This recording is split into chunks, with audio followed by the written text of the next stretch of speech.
Friends, it's a wonderful honor and privilege to be with you. Arius Redivivus, Lessons from Athanasius for Combating Arianism Then and Now.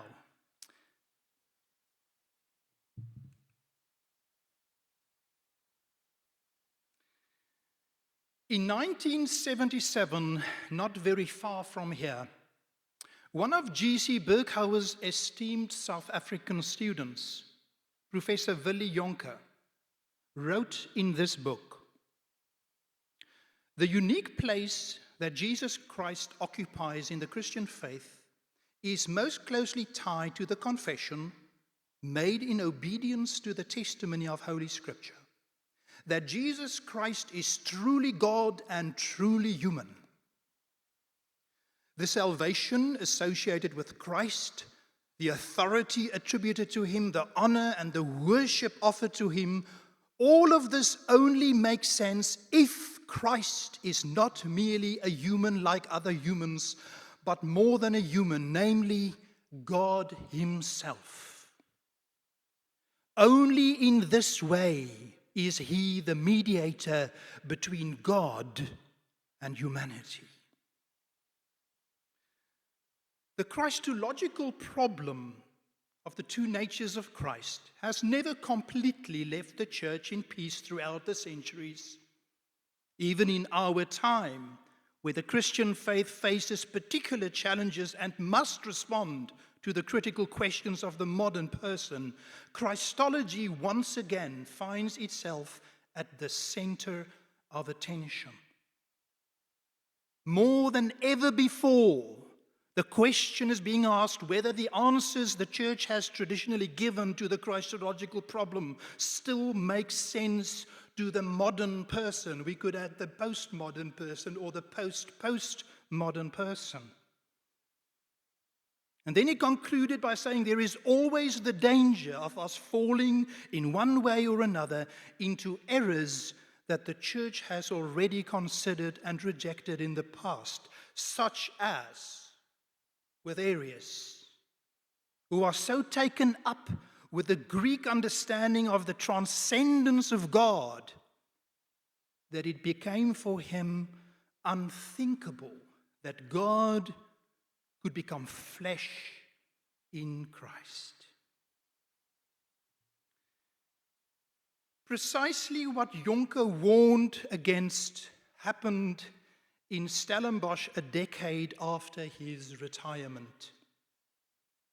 In a December 2003 interview with a flashy magazine, Professor Lina Spies, a renowned Afrikaans poet from Stellenbosch and contributor to the new 2006 Dutch Reformed Church hymnal, expressed her newfound loss of faith like this, quote, "I have a new experience of Jesus. His humanity is not God to me. I cannot equate Jesus, who walked and worked and died on earth, with the eternal, invisible, and omnipresent God." Close the quote. A renowned Afrikaans Christian poet and hymn writer, abandoning the divinity of Christ in favor of a human Jesus who walked and worked and died on earth. In one of her famous poems, written after her loss of faith, she confessed, quote, "I believe in the God who creates, who became a father for Jesus of Nazareth. I believe that when I die, I will be taken up into the never-ending cycle of renewal and decay." Thus, friends, with a less than divine Jesus also is lost substitutionary atonement, the future resurrection, final judgment, and the new heavens and the new earth. In contrast, for just over 1700 years, going back to Athanasius, the father of the Orthodox confession of the Trinity and decisions of Nicaea. Countless Christians across the world confess that the Lord Jesus Christ is true God from true God, begotten, not made, of the same essence as the Father, through whom all things were made, and who came down from heaven for our salvation. Friends, of course, such a glorious confession about the divine nature of Christ is based on such biblical texts as Colossians 1, all things have been created through him and for him. He is before all things. Or Philippians 2, very important for today, who being in very nature God, did not consider equality with God something to be used to his own advantage. And of course, then the human nature of Jesus also confessed. He had the very nature of a servant in human likeness. And then in Hebrew 2 and 4, in all things he was made like his brethren, suffering, tempted, except without sin. Friends, Herman Bavinck's theology student, B.B. Keith, standing on the shoulders of Athanasius, was right when he said, "It is of the utmost importance for the essence of the Christian faith. If the doctrine of the Trinity is untrue, then the revelation of God concerning the salvation of humanity becomes a fruitless exercise. If the Christian faith stands or falls with the truth of the Holy Trinity." What you think about the Trinity, what you think about the divinity and the humanity of Christ will shape and determine what you think about sin and salvation. Harvard-educated historian Everett Ferguson was therefore right in observing that all the controversy surrounding Arius and Athanasius and the Nicene Creed was not only a dispute about metaphysical definitions about the Godhead, but was also a struggle for the very nature of Christianity and human salvation. But given the popularity, especially since the European Enlightenment, to routinely deny the Trinity and the divinity of Christ in favor of an incarnate, created, vulnerable, even a sinful Christ, one has to, as the Apostle Peter instructed us, always be prepared to make a defense to anyone who asks us for the reason for the hope that is in us, and do so with gentleness and respect. Friends, T.U. Sorgat did that superbly in his famous June 1866 lecture in Cape Town.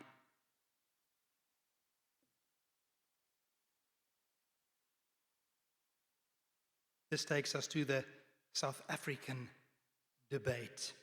And I've subdivided it in 4 little sections: introduction, Constantine, philosophy, and exegesis. Friends, over the past 2 decades in particular, the doctrine of the Trinity, and especially the 2 natures of Christ as expressed in the Nicene Creed, is under attack by preeminent Reformed theologians in South Africa. Earlier we mentioned about the esteemed Afrikaans poet, Professor Lina Spies, who lost her faith in a divine Christ, while the theological background for her loss of faith goes back primarily to Professor Andries van Aarde's book, Fatherless in Galilee, which will be the primary focus of this section. It is worthwhile to just briefly mention other notable Reformed theologians who also deny the Trinity as expressed in Scripture and the Nicene Creed. I just name a few. All of them have rejected theism and also since Immanuel Kant has designed a new form of post-theism. The one is Professor Julian Müller, who is a post-theist combined with panentheism. He's a retired Dutch Reformed Church minister. Then Dr. Ben de Tooy. He was for many years the parliamentary representative for the Dutch Reformed Church. After retirement, he wrote a book where he said goodbye to a transcendent metaphysical God. The third one is Dr. Jolanda Steenkamp, the dean at Huguenot College, who has engaged with the philosophy of Paul Ricoeur and the Irish philosopher Richard Kearney. And she has also undertaken a new post-metaphysical God undertaking, and she worked out the implications for soteriology in that recently. A fourth one from Potchefstroom is Professor Jaco Giereke, who also was trained as a Dutch Reformed Church minister, and he is now a philosophical atheist. But that brings us back to Professor Andries van Aarde, a Reformed Church in Africa minister who was professor of New Testament at the theological faculty at the University of Pretoria, and also a special advisor for the Vice-Chancellor until his death in 2024. Similar to Müller, de Tooy, and Steenkamp, van Aarde abandoned confessional Trinitarian belief in a theistic transcendent God. He also associates with post-theism, but unlike the other theologians, he has not only published articles on Athanasius, Arius, Nicaea, and New Testament texts relevant for understanding the divine and human nature of Christ, but he also wrote a full-length monograph on the historical Jesus called Fatherless in Galilee, in which he deconstructs the two natures of Christ. Friends, and this takes us then now to Van Aarde's construction of Constantine. In Dan Brown's The Da Vinci Code, a 2006 Hollywood mystery thriller, Emperor Constantine is portrayed as a key figure in a conspiracy to suppress the truth about Jesus and Mary Magdalene, which involved manipulating the New Testament canon and fabricating Christ's divinity to create a more acceptable religion for the pagans. In biblical scholarship, one finds conceptual similarities, especially among Jesus seminar scholars, although usually more sophisticated and different in the details. In his 2001 monograph on the historical Jesus, Van Aarde, who was a lifelong member of the Jesus Seminar, he made the following claims about Emperor Constantine. Quote, "Since Emperor Constantine, an image of Jesus known as classical ontological Christology was developed with the help of complicated Greek philosophical metaphysics and Roman legal terminology. Against this background, the sophisticated and ingenious monotheistic dogma of the one true God was developed. Now, in the context of the Son of God, the mode of the dogmatic discussion was to speculate about the two natures of the Son, divine and human. It is within this context that a Christology from above was developed. Now, what is a Christology from above? A Jesus from above describes the debates about Jesus as a figure who descended from heaven and was incarnated on earth. A Jesus who has been confessed as true God and true man. And then in chapter 9 of the volume, Van Aarde attempted to deconstruct the two natures of Christ, and he went on to charge fundamentalist Christians with constructing a dogma of a divine Christ while losing sight of Jesus' humanity and humaneness. So, friends, the overarching narrative that is painted is of an interfering Roman Emperor Constantine obsessed with political power and stability, within which this Christology from above was constructed in the Nicene Creed by its champion Athanasius, who also became the powerful Bishop of Alexandria. Now just hang in there, because we'll get later to Arius and Athanasius. But keep that picture in your mind. Now, the philosophical background for Van Aarde, and the reason I thought it's important, because I discovered it in Arius and Athanasius. There's a philosophical background that informs their exposition of Scripture, and you have the same with Van Aarde, his philosophical background. Now, let me just give you the short details of the findings of this book. In his 246-page historical Jesus book, Fatherless in Galilee, Andries van Aarde consciously set out to demonstrate that Jesus was not God. He was not born of the Virgin Mary. Joseph, his earthly father, was a later legendary invention created to hide the embarrassment of his illegitimacy. Jesus was baptized by John the Baptist to be cleansed of sin. He fantasized about a father figure and filled the emptiness caused by his fatherlessness with his trust in God as his Father. In chapter 9, at the end, Van Aarde sets out to deconstruct the two natures of Christ, claiming the faith assertions about Jesus' dual nature expressed in the New Testament made use of mythology and the emperor cult. So, are we able to discern the philosophical and existential background for Van Aarde's study? Yes, we are, as Van Aarde himself provides it for us. In his Prolegomena, Van Aarde notes the existential background for his own work like this, quote, "My ideas about the images of Jesus began with a strenuous relationship with my Father."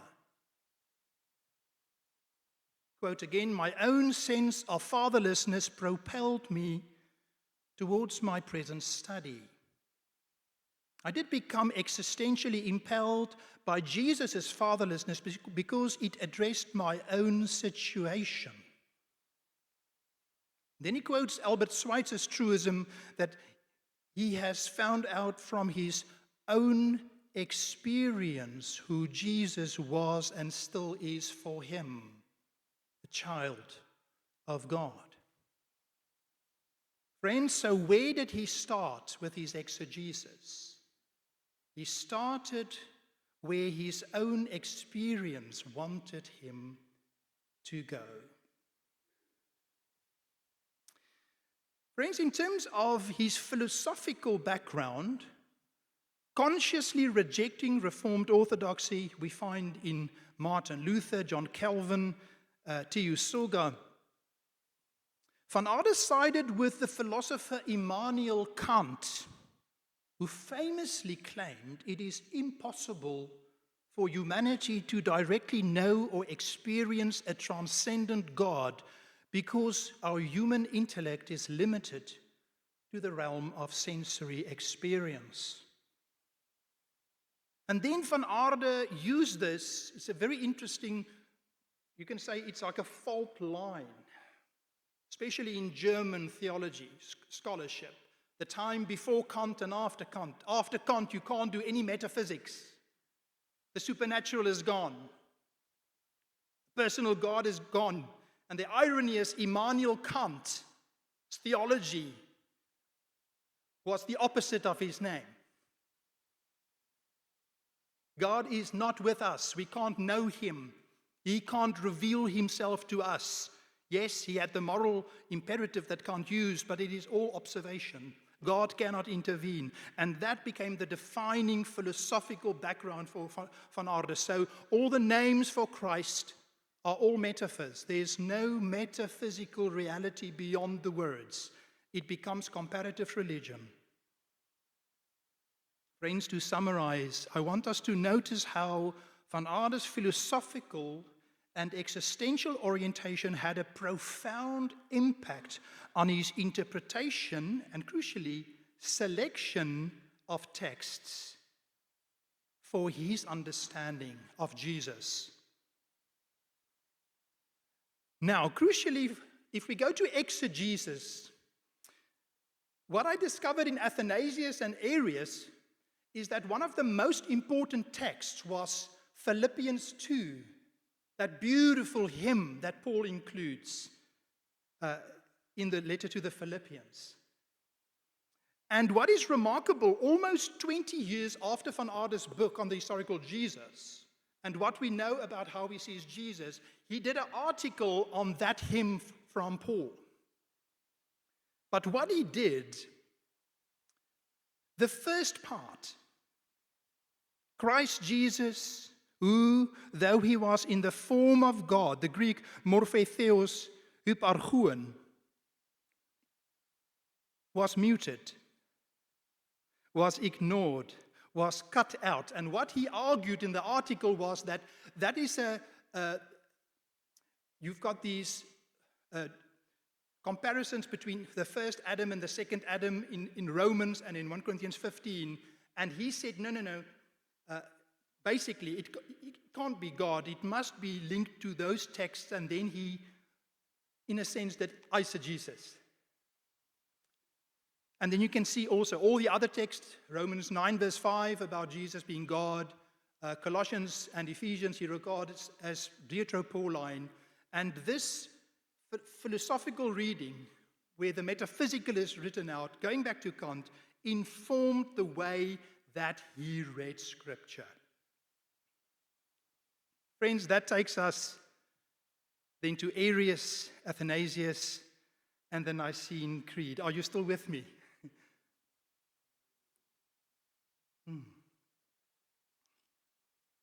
Let me just say, I did research for my master's and PhD on Irenaeus, Tertullian, Marcion, Origen, not on Athanasius. So I'm not really as well versed with Athanasius as the others.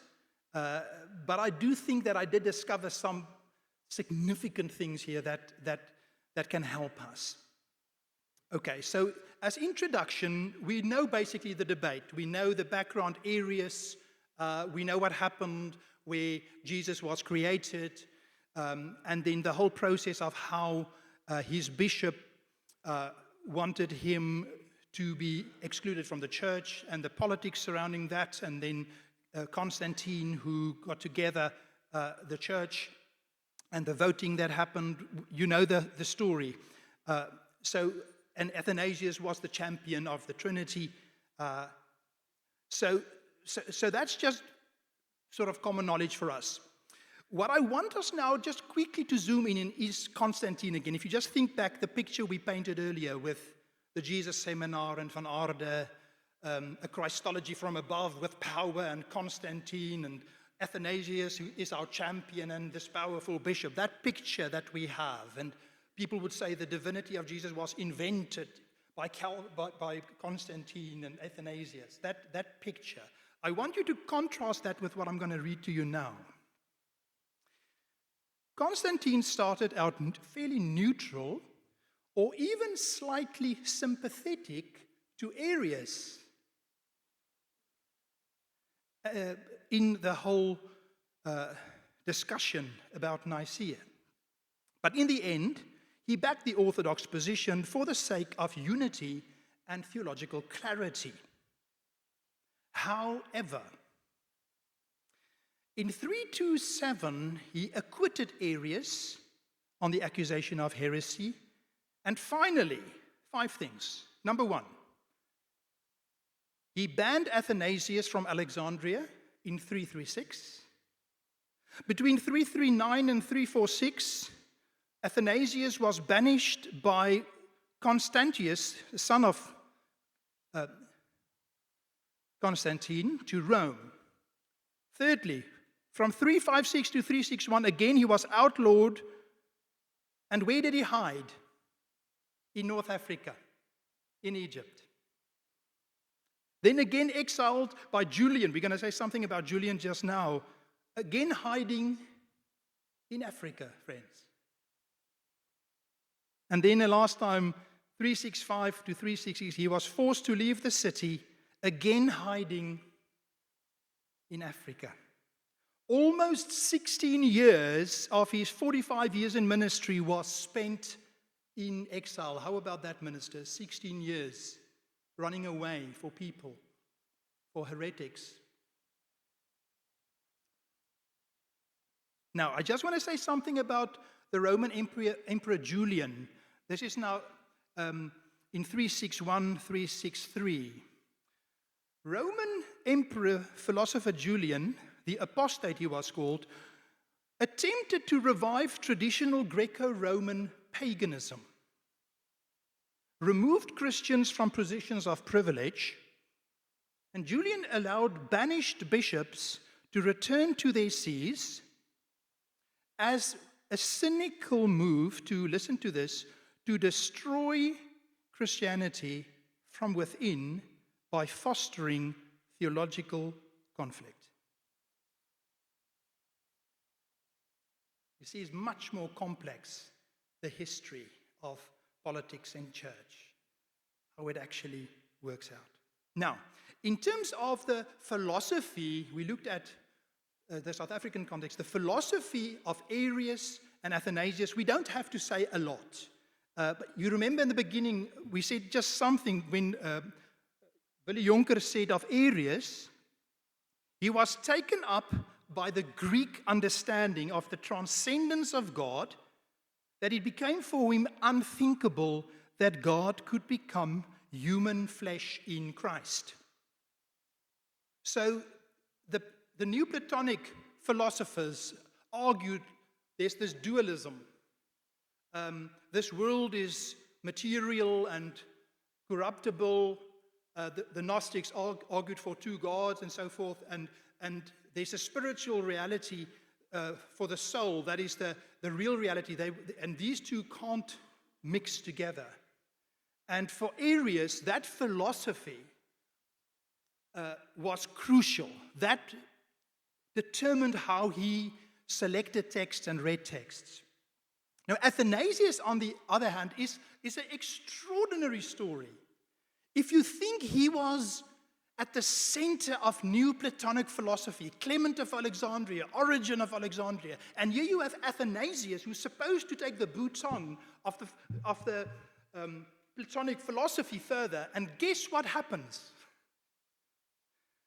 Here's a beautiful quote from a Cambridge scholar, Trevor Hart. He says, for Athanasius, Greek philosophy, like all human wisdom, must come under the judgment of the cross, which is the manifestation of the wisdom of God. Athanasius had a change.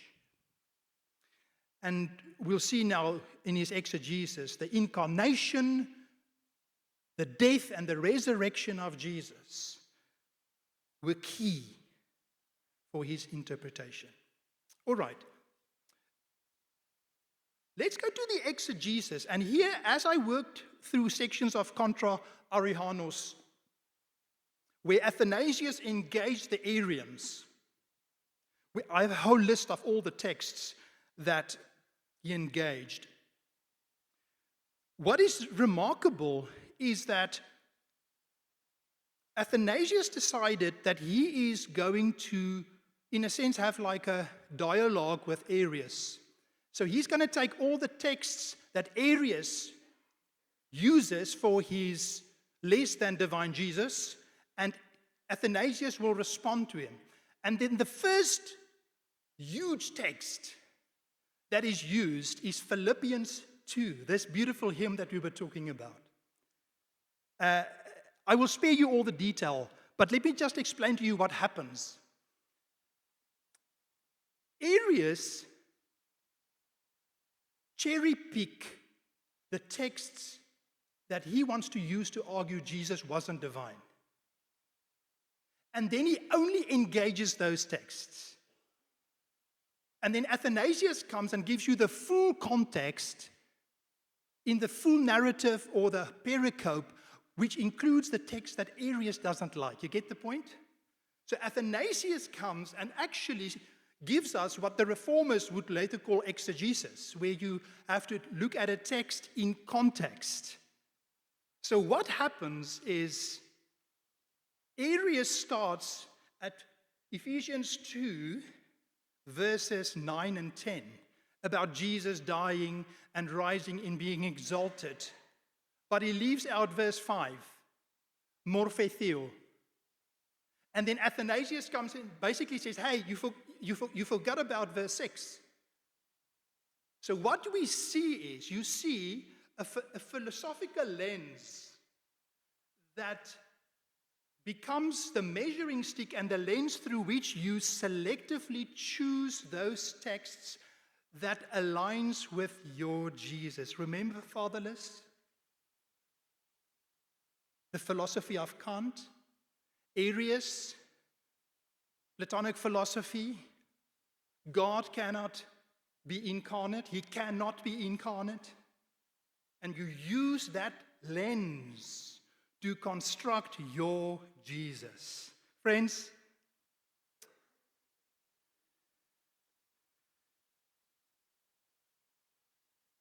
let me read these. I put these in capital letters here at the bottom. Arians are only reading half of the biblical text. Friends, I think back all my studies in Germany, all these historical Jesus books I had to wrestle through. How people use their own background, my hurt, my story, I'm a victim, and then I select those texts that will make me feel worth it. And then I make a Jesus who's not the judge, the king who is coming. Athanasius indicates that these texts are taken out of context, read selectively. And the Arians are missing the, very important, the intent of the text. Not what we want it to be, but what the text is telling me. Friends, can we summarize? Can I conclude? In conclusion, J.B. Cruan mentioned Thomas Oden yesterday. He was a Methodist, he's a brother. We disagree on a few little things, but let me tell you, I'm wrapping up now, so I'm just now going to try to intimidate you with a few of the books that I've got here to conclude by telling you stories. Thomas Oden did his doctorate on Rudolf Bultmann, going back to the Kant paradigm. No metaphysics, no miracles. Jesus stands up in your heart. Thomas Oden did his PhD on Bultmann. He went to his house in Marburg. Bultmann's wife made them cookies and coffee. And Oden is a young, energetic PhD student, so excited. I'm with Bultmann's family and sitting there, and he's going to write the book and sign the book for me, and he's so excited. Situation ethics. Goes back, becomes professor. And what he didn't know was that there was a Hebrew Old Testament professor appointed who became close friends with him, and Oden came and gave him his next book.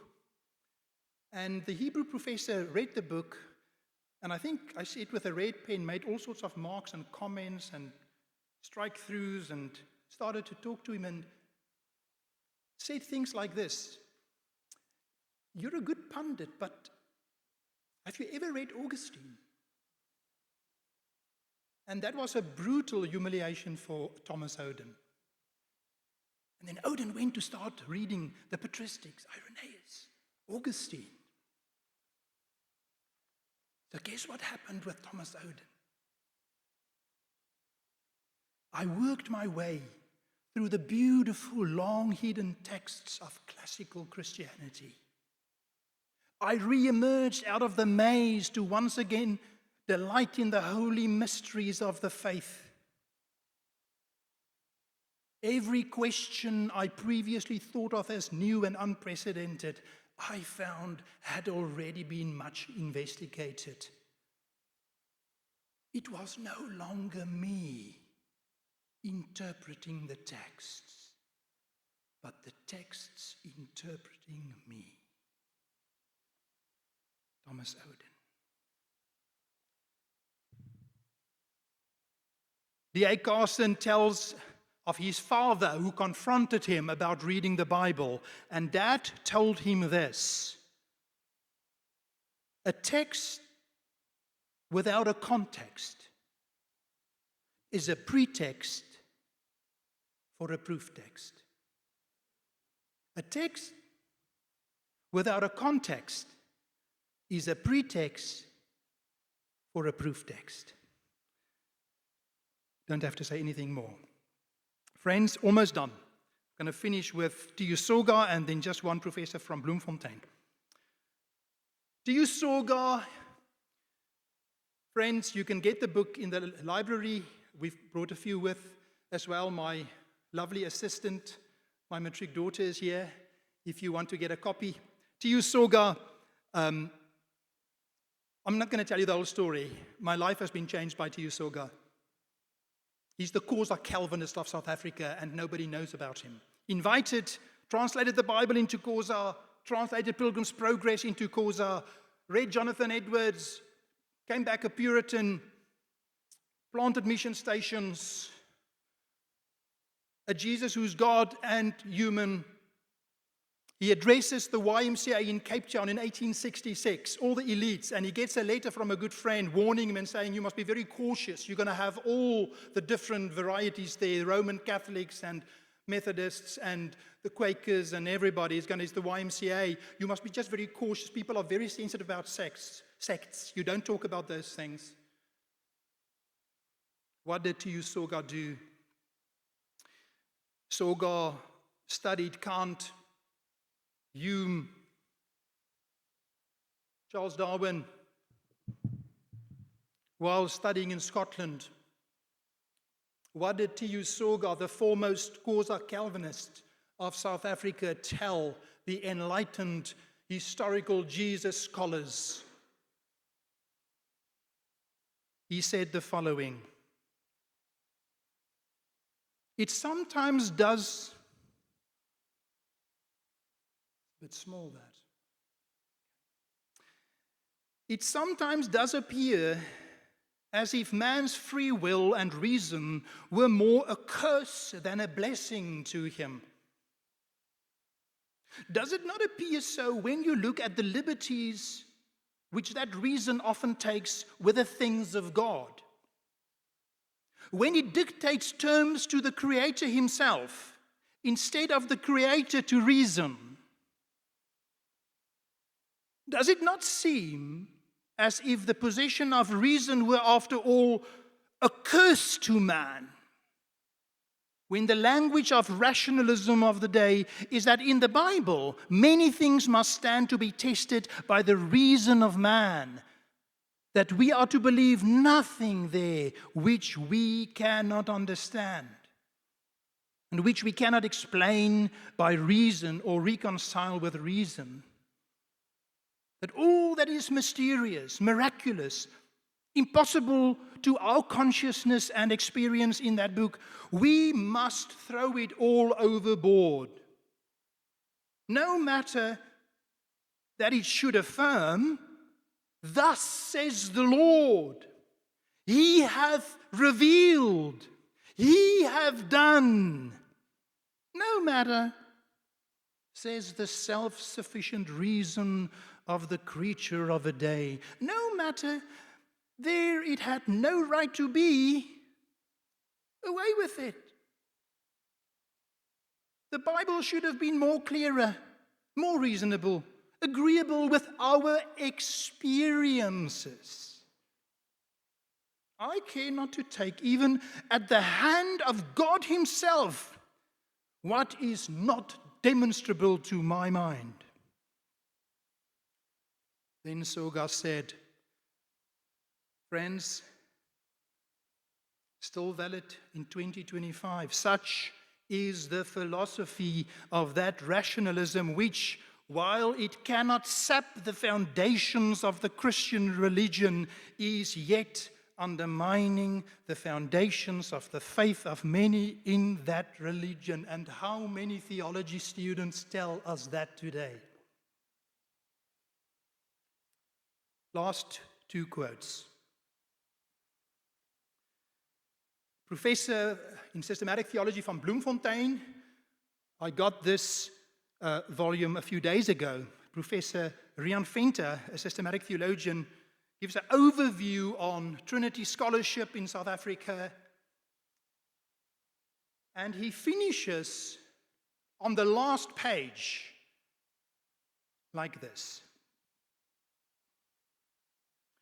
The task ahead for constructing a contextual doctrine of God seems virtually an impossible task. There are simply too many considerations to integrate. Maybe the notion of an encompassing constructive doctrine of God is not viable. The South African God would arguably be a kind of God in fragments. What would T.U. Soga say about that? Can we conclude with one of the last paragraphs in T.U. Soga's famous academic paper?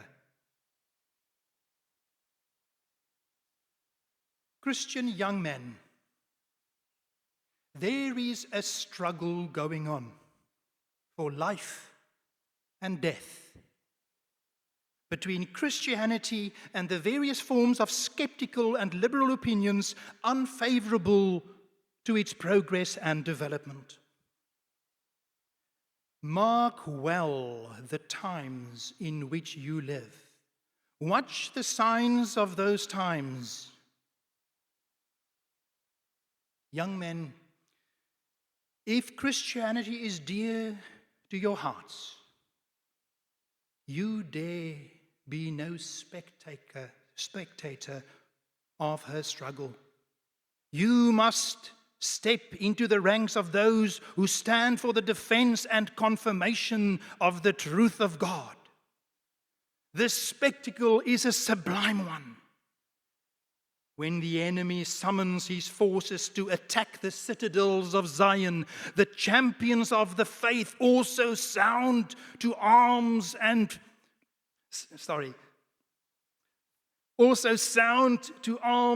face the foe. They may seem to be losing in the conflict, and it is now routinely and confidently affirmed that Christianity is dying out for want of Christians. But they cannot lose. Theirs, I believe, in the long run is the winning side. They engage in this solemn strife with, at any rate, this inspiring, consoling assurance from Psalm 46. Close your eyes, friends, as we finish with Psalm 46, verse 7, 10, and 11. The Lord Almighty is with us. The God of Jacob is our refuge. He says, be still and know that I am God, and I will be exalted among the nations. I will be exalted in the earth. The Lord Almighty is with us. The God of Jacob is South Africa's fortress.